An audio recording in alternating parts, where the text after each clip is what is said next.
ஒரு காலகட்டத்தில் கிட்டத்தட்ட 1930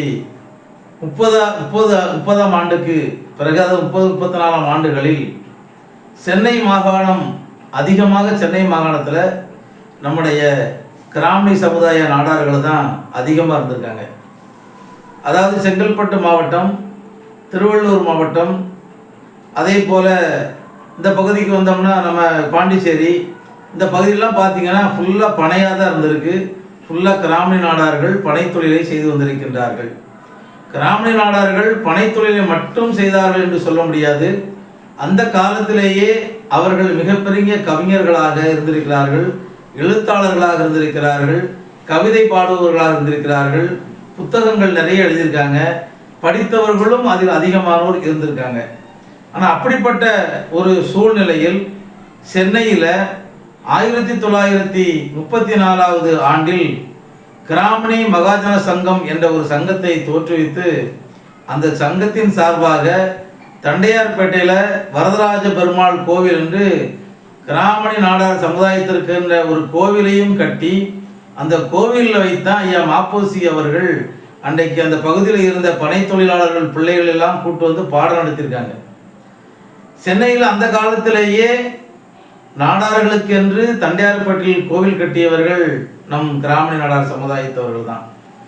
ஒரு காலத்தில், அதாவது 1934 அந்த 30 அந்த டைம்களெல்லாம் நாடார்களையும் கிராமணிகளையும் மிக மிக இழிவாக நிறைய பத்திரிகைகள்லாம் எழுதியிருக்காங்க.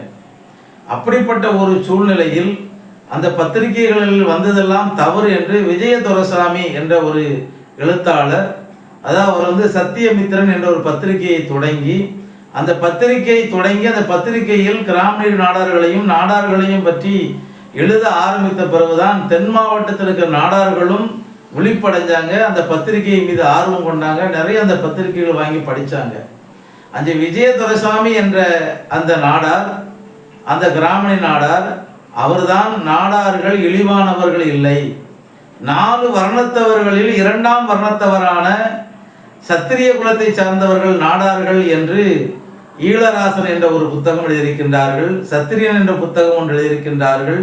அதே போல சான்றோர் காசி என்று இப்படி 3-4 புத்தகங்களை ஆராய்ச்சி செய்து, சான்றோர்களுடைய வரலாறுகளை ஆராய்ச்சி செய்து அதை புத்தகங்களாக எழுதி வெளியிட்டு, கிராமணிகளும் நாடார்களும் ஒருபோதும் இழிவானவர்கள் இல்லை என்பதை நிரூபித்தவர் விஜய துரைசாமி அவர்கள். அதே போல அந்த காலத்தில் 1952க்கு முன்னரே செங்கல்பட்டினுடைய ஜில்லா போர்டு தலைவராகவும், சைதாப்பேட்டையினுடைய தாலுகா போர்டு தலைவராகவும், திருவொற்றியூர் பேரூராட்சியினுடைய தலைவராகவும் இருந்தவர் சண்முகம் பிள்ளை என்ற ஒரு கிராமணி நாடார் தான் அந்த காலத்திலே இருந்திருக்காங்க. அவங்க தான் 1952 ஆண்டில் நடைபெற்ற பொது தேர்தலில் தண்டையார்பேட்டை அந்த தொகுதியிலே வெற்றி பெற்று முதல் நாடார் கிராமணியில் சென்னை மாகாணத்திலே முதல் சட்டமன்ற உறுப்பினர் என்ற பெயரையும் புகழையும் பெற்றவர் அவர்.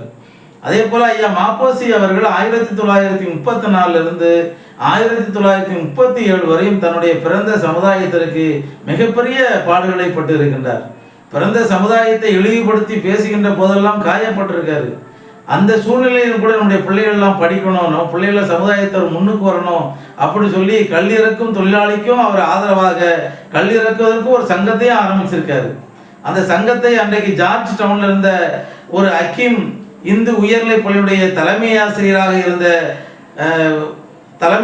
அவர்கள் அந்த சங்கத்துக்கு வந்து அன்னைக்கு தலைமையேற்று நடத்திருக்காங்க. அந்த காலத்திலே அவங்க எம்ஏ பிடி படிச்சிருக்காங்க. அந்த காலத்தில் எம்ஏ பிடி படித்த ஒரு தலைமை ஆசிரியர் அவர்கள் ஒரு ஜாதி சங்கத்தினுடைய தலைவராக இருந்து அந்த சங்கத்தின் மூலமாக நம்முடைய சமுதாய மக்களை சென்னையிலே வழிநடத்தியிருக்காங்க.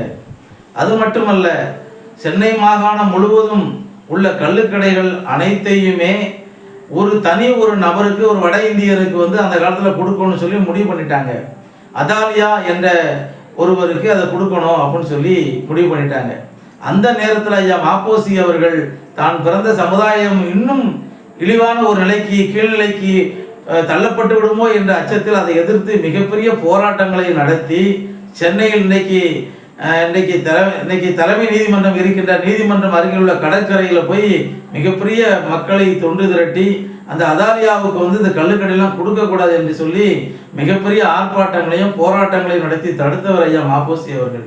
இப்படி எண்ணிலடங்கா சேவைகளை செய்த ஐயா வ.பொ.சி. அவர்கள் இன்றைக்கு நம்மிடத்திலே நம்முடைய மக்கள் மனதிலே இடம் பிடித்திருந்தாலும் நாம் அவரை இன்னும் அதிகமாக அவர் செய்த காரியங்களை செயல்களை எல்லாம் இன்றைக்கு இருக்க தலைமுறைக்கு நம்ம எடுத்து சொல்ல வேண்டும் என்று கேட்டுக்கொள்கிறேன். நன்றி, வணக்கம்.